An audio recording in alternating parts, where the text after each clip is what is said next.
ਸਤਿ ਸ਼੍ਰੀ ਅਕਾਲ ਦੋਸਤੋ, ਮੈਂ ਹਾਂ ਤੁਹਾਡੀ ਆਪਣੀ ਮੈਂਟਰ YG ਕੋਚਿੰਗ ਤੋਂ।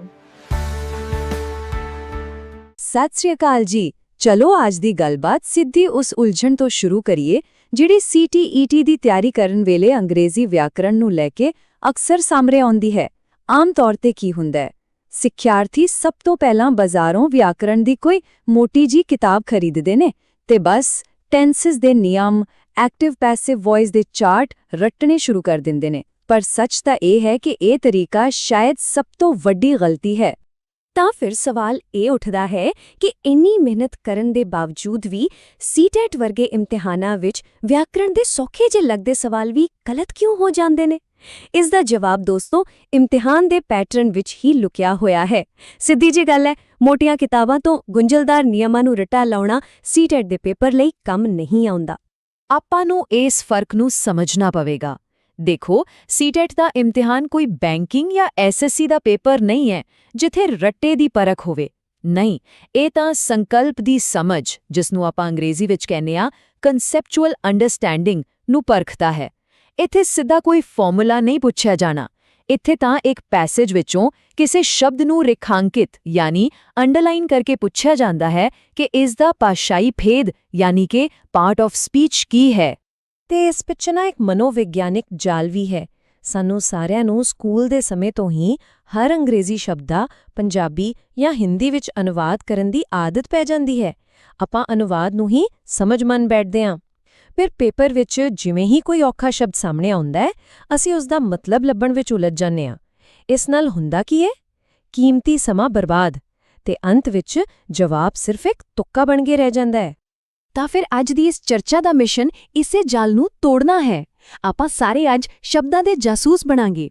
ਆਪਣੀ ਜਾਂਚ ਯੋਜਨਾ ਵਿੱਚ ਕੀ ਹੈ? ਪਹਿਲਾਂ ਰੱਟੇ ਮਾਰਨ ਦਾ ਜਾਲ ਸਮਝਾਂਗੇ, ਫਿਰ ਇੱਕ ਜਾਸੂਸ ਦਾ ਗੁਪਤ ਔਜ਼ਾਰ ਦੇਖਾਂਗੇ, ਫਿਰ ਨਾਮ ਤੇ ਵਿਸ਼ੇਸ਼ਣ ਨੂੰ ਡੀਕੋਡ ਕਰਾਂਗੇ, ਫਿਰ LY ਵਾਲੇ ਅਹਿਮ ਮੋੜ ਨੂੰ ਸਮਝਾਂਗੇ ਅਤੇ ਅੰਤ ਵਿੱਚ ਸਾਰਿਆਂ ਕੋਲ ਆਪਣੀ ਜਾਸੂਸੀ ਟੂਲਕਿਟ ਹੋਵੇਗੀ। ਚਲੋ ਫਿਰ ਸ਼ੁਰੂ ਕਰਦੇ ਹਾਂ ਇਹ ਪੜਤਾਲ। ਚਲੋ ਹੁਣ ਆਉਂਦੇ ਹਾਂ ਅਸਲ ਸੰਕਲਪ ਤੇ। ਆਪਾਂ ਸ਼ਬਦਾਂ ਦੀ ਪਹਿਚਾਣ ਉਹਨਾਂ ਦੇ ਅਰਥਾਂ ਤੋਂ ਨਹੀਂ ਬਲਕਿ ਉਹਨਾਂ ਦੀ ਵਰਦੀ ਤੋਂ ਕਰਨੀ ਹੈ, ਤੇ ਵਿਆਕਰਣ ਵਿੱਚ ਇਸ ਵਰਦੀ ਨੂੰ ਕਿਹਾ ਜਾਂਦਾ ਹੈ ਪਿਛੇਤਰ, ਜਿਸ ਨੂੰ ਅਸੀਂ ਅੰਗਰੇਜ਼ੀ ਵਿੱਚ ਸਫਿਕਸ ਕਹਿੰਦੇ ਹਾਂ। ਇਹੀ ਆਪਣਾ ਗੁਪਤ ਔਜ਼ਾਰ ਹੈ। ਤਾਂ ਇਹ ਪਿਛੇਤਰ ਯਾਨੀ ਸਫਿਕਸ ਹੈ ਕੀ? ਬਹੁਤ ਸੌਖਾ ਹੈ। ਇਹ ਕਿਸੇ ਵੀ ਸ਼ਬਦ ਦੇ ਅਖੀਰ 'ਚ ਲੱਗਣ ਵਾਲਾ ਇੱਕ ਛੋਟਾ ਜਿਹਾ ਹਿੱਸਾ ਹੁੰਦਾ ਹੈ ਜਿਹੜਾ ਸਾਨੂੰ ਉਸ ਸ਼ਬਦ ਦੇ ਕੰਮ ਜਾਂ ਕਹਿ ਲਓ ਉਸ ਦੇ ਪੇਸ਼ੇ ਬਾਰੇ ਇੱਕ ਪੱਕਾ ਸੁਰਾਗ ਦਿੰਦਾ ਹੈ। ਫਿਰ ਸਾਨੂੰ ਪੂਰੇ ਸ਼ਬਦ ਦੇ ਅਰਥ ਵਿੱਚ ਗੁਆਚਣ ਦੀ ਲੋੜ ਹੀ ਨਹੀਂ ਪੈਣੀ। ਇਸ ਨੂੰ ਸਮਝਣ ਲਈ ਵਰਦੀ ਵਾਲੀ ਉਦਾਹਰਣ ਬਿਲਕੁਲ ਸਹੀ ਹੈ। ਜਿਵੇਂ ਅਸੀਂ ਇੱਕ ਡਾਕਟਰ ਨੂੰ ਉਸਦੇ ਚਿੱਟੇ ਕੋਟ ਤੋਂ ਪਛਾਣਦੇ ਹਾਂ, ਇੱਕ ਵਕੀਲ ਨੂੰ ਉਸਦੇ ਕਾਲੇ ਕੋਟ ਤੋਂ, ਠੀਕ ਉਸੇ ਤਰ੍ਹਾਂ ਆਪਾਂ ਇੱਕ ਸ਼ਬਦ ਨੂੰ ਉਸਦੇ ਪਿਛੇਤਰ ਤੋਂ ਪਹਿਚਾਣ ਸਕਦੇ ਹਾਂ। ਜਿਵੇਂ ਹੀ ਕਿਸੇ ਸ਼ਬਦ ਦੇ ਪਿੱਛੇ IT ਲੱਗਿਆ ਦਿਸੇ, ਸਮਝ ਜਾਓ ਕਿ ਇਹ ਸ਼ਬਦ ਇੱਕ ਨਾਂਵ ਹੈ। ਬਸ ਵਰਦੀ ਦੇਖੋ ਤੇ ਪੇਸ਼ਾ ਪਹਿਚਾਨੋ। ਚਲੋ ਇਸ ਜਾਸੂਸੀ ਦਾ ਪਹਿਲਾ ਕਦਮ ਚੁੱਕਦੇ ਹਾਂ।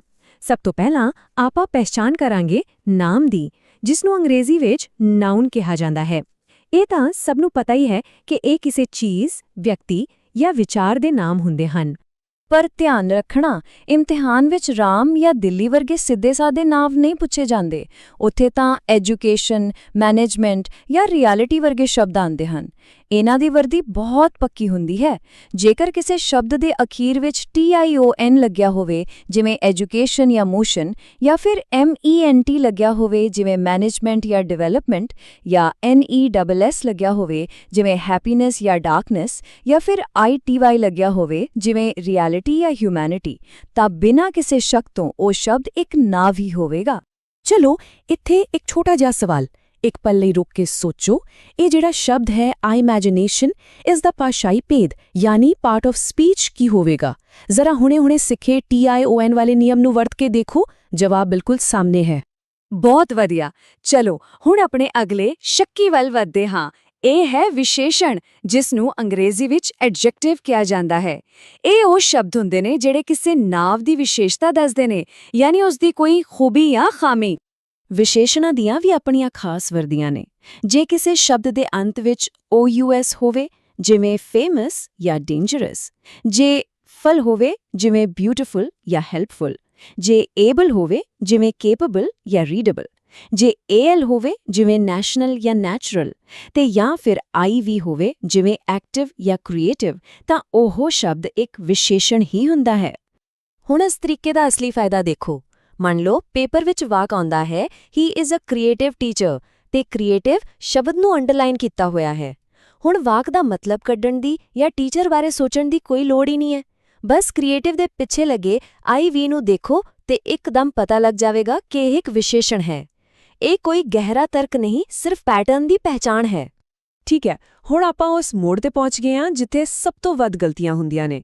ਇਹ ਇੱਕ ਅਜਿਹਾ ਲੁਕਿਆ ਹੋਇਆ ਜਾਲ ਹੈ ਜਿਸ ਵਿੱਚ 99% ਸਿੱਖਿਆਰਥੀ ਫਸ ਜਾਂਦੇ ਨੇ, ਖਾਸ ਕਰਕੇ ਜਦੋਂ ਗੱਲ ਹੁੰਦੀ ਹੈ ਕਿਰਿਆ ਵਿਸ਼ੇਸ਼ਣ ਦੀ। ਇਹ ਗੱਲ ਬਿਲਕੁਲ ਸੱਚ ਹੈ ਕਿ 99% ਲੋਕ ਜਿਵੇਂ ਹੀ ਕਿਸੇ ਸ਼ਬਦ ਦੇ ਅਖੀਰ ਵਿੱਚ ly ਦੇਖਦੇ ਨੇ, ਉਹ ਬਿਨਾਂ ਸੋਚੇ ਸਮਝੇ ਉਸ ਨੂੰ ਕਿਰਿਆ ਵਿਸ਼ੇਸ਼ਣ, ਜਿਸ ਨੂੰ ਅੰਗਰੇਜ਼ੀ ਵਿੱਚ ਐਡਵਰਬ ਕਹਿੰਦੇ ਹਨ, ਮੰਨ ਲੈਂਦੇ ਨੇ। ਤੇ ਬਸ ਇਮਤਿਹਾਨ ਵਿੱਚ ਇਹੀ ਗਲਤੀ 1 ਨੰਬਰ ਦਾ ਨੁਕਸਾਨ ਕਰਵਾ ਦਿੰਦੀ ਹੈ। ਪਰ ਸੱਚ ਇਹ ਹੈ ਕਿ ਹਰ ly ਵਾਲਾ ਸ਼ਬਦ ਐਡਵਰਬ ਨਹੀਂ ਹੁੰਦਾ। ਨਹੀਂ, ਅਸਲ 'ਚ ਇੱਥੇ 2 ਨਿਯਮ ਨੇ, ਬਿਲਕੁਲ ਵੱਖਰੇ। ਪਹਿਲਾ ਨਿਯਮ ਜਿਹੜਾ ਸਭ ਨੂੰ ਪਤਾ ਹੁੰਦਾ ਹੈ, ਉਹ ਇਹ ਹੈ ਕਿ ਜਦੋਂ ਕਿਸੇ ਵਿਸ਼ੇਸ਼ਣ ਯਾਨੀ ਐਡਜੈਕਟਿਵ ਦੇ ਨਾਲ ly ਜੁੜਦਾ ਹੈ ਤਾਂ ਉਹ ਬਣਦਾ ਹੈ ਕਿਰਿਆ ਵਿਸ਼ੇਸ਼ਣ ਯਾਨੀ ਐਡਵਰਬ।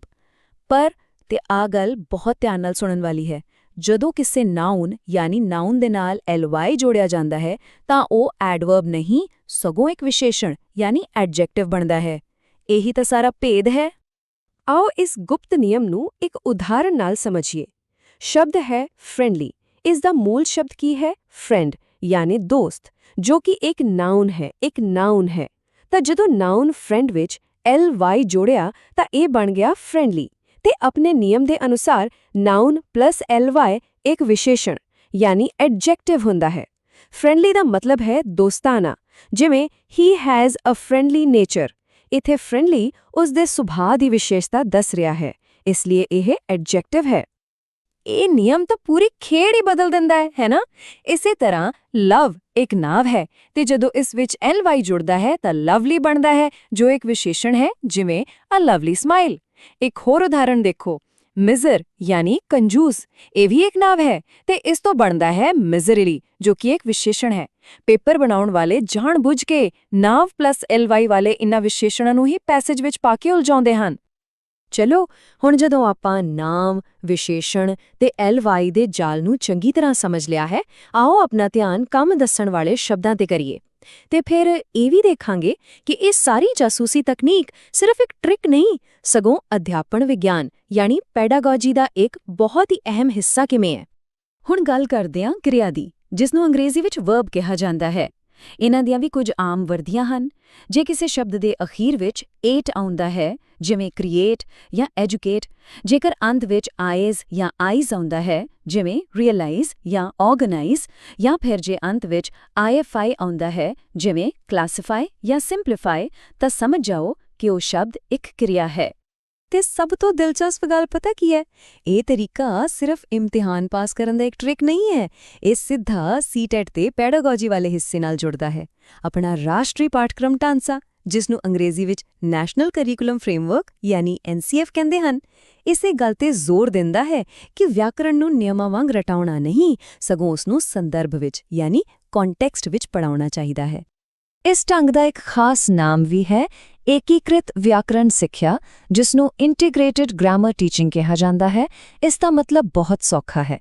ਵਿਆਕਰਣ ਨੂੰ ਇੱਕ ਵੱਖਰਾ ਤੇ ਬੋਰਿੰਗ ਵਿਸ਼ਾ ਨਾ ਬਣਾਓ, ਸਗੋਂ ਉਸ ਨੂੰ ਕਹਾਣੀ, ਪੈਸੇਜ ਜਾਂ ਗੱਲਬਾਤ ਦੇ ਨਾਲ ਜੋੜ ਕੇ ਸਿਖਾਓ।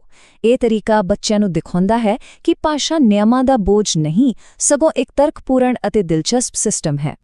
ਤਾਂ ਹੁਣ ਇਮਤਿਹਾਨ ਵਿੱਚ ਪੈਸੇਜ ਦੇਖ ਕੇ ਘਬਰਾਉਣ ਦੀ ਕੋਈ ਲੋੜ ਨਹੀਂ। ਹੁਣ ਤਾਂ ਇੱਕ ਜਾਸੂਸ ਵਾਂਗ ਸ਼ਬਦਾਂ ਦੀ ਵਰਦੀ ਲੱਭਣੀ ਹੈ। ਆਓ ਇੱਕ ਵਾਰ ਜਲਦੀ ਨਾਲ ਅੱਜ ਸਿੱਖੇ ਸਾਰੇ ਸੁਰਾਗਾਂ ਨੂੰ ਆਪਣੀ ਜਾਸੂਸੀ ਟੂਲਕਿਟ ਵਿੱਚ ਇਕੱਠਾ ਕਰ ਲਈਏ। ਆਓ ਇੱਕ ਤੇਜ਼ੀ ਨਾਲ ਸਭ ਦੁਹਰਾ ਲਈਏ। ਨਾਂਵ ਯਾਨੀ ਨਾਊਨ ਦੀਆਂ ਵਰਦੀਆਂ ਹਨ TION, MENT, NSS ਅਤੇ ITY। ਵਿਸ਼ੇਸ਼ਣ ਯਾਨੀ ਐਡਜੈਕਟਿਵ ਦੀਆਂ ਵਰਦੀਆਂ ਹਨ OUS, FUL, ABLE, IV ਅਤੇ AL। ਕਿਰਿਆ ਯਾਨੀ ਵਰਬ ਦੀਆਂ ਵਰਦੀਆਂ ਹਨ ATE, IZE ਅਤੇ IFI। ਤੇ ਸਭ ਤੋਂ ਜ਼ਰੂਰੀ ਨਿਯਮ ਜਿਹੜਾ ਹਮੇਸ਼ਾ ਯਾਦ ਰੱਖਣਾ ਹੈ, ਜਦੋਂ ਨਾਵ ਯਾਨੀ ਨਾਉਨ ਦੇ ਨਾਲ ly ਜੁੜਦਾ ਹੈ ਤਾਂ ਉਹ ਇੱਕ ਵਿਸ਼ੇਸ਼ਣ ਐਡਜੈਕਟਿਵ ਬਣਦਾ ਹੈ, ਐਡਵਰਬ ਨਹੀਂ। ਹੁਣ ਜਦੋਂ ਇਹ ਔਜ਼ਾਰ ਸਭ ਕੋਲ ਹਨ ਤਾਂ ਸੋਚੋ ਕਿ ਸ਼ਬਦਾਂ ਦੇ ਹੋਰ ਕਿਹੜੇ-ਕਿਹੜੇ ਪੈਟਰਨ ਲੱਭੇ ਜਾ ਸਕਦੇ ਹਨ। ਅੱਜ ਆਪਾਂ ਵਿਆਕਰਣ ਦੇ ਇਸ ਕੋਡ ਨੂੰ ਤਾਂ ਤੋੜ ਲਿਆ ਹੈ, ਪਰ ਪੈਡਾਗੋਜੀ ਵਿੱਚ ਵੀ ਕੁਝ ਅਜਿਹੇ ਸ਼ਬਦ ਨੇ ਜਿਹੜੇ ਬਹੁਤ ਉਲਝਾਉਂਦੇ ਨੇ, ਜਿਵੇਂ ਟੌਪ ਡਾਊਨ ਤੇ ਬਾਟਮ ਅਪ ਅਪਰੋਚ ਜਾਂ ਇੰਡਕਟਿਵ ਤੇ ਡਿਡਕਟਿਵ ਮੈਥਡ। ਆਪਣੀ ਅਗਲੀ ਪੜਤਾਲ ਦਾ ਵਿਸ਼ਾ ਇਹੀ ਹੋਵੇਗਾ। ਅਗਲੀ ਚਰਚਾ ਲਈ ਤਿਆਰ ਰਹਿਣਾ ਜੀ।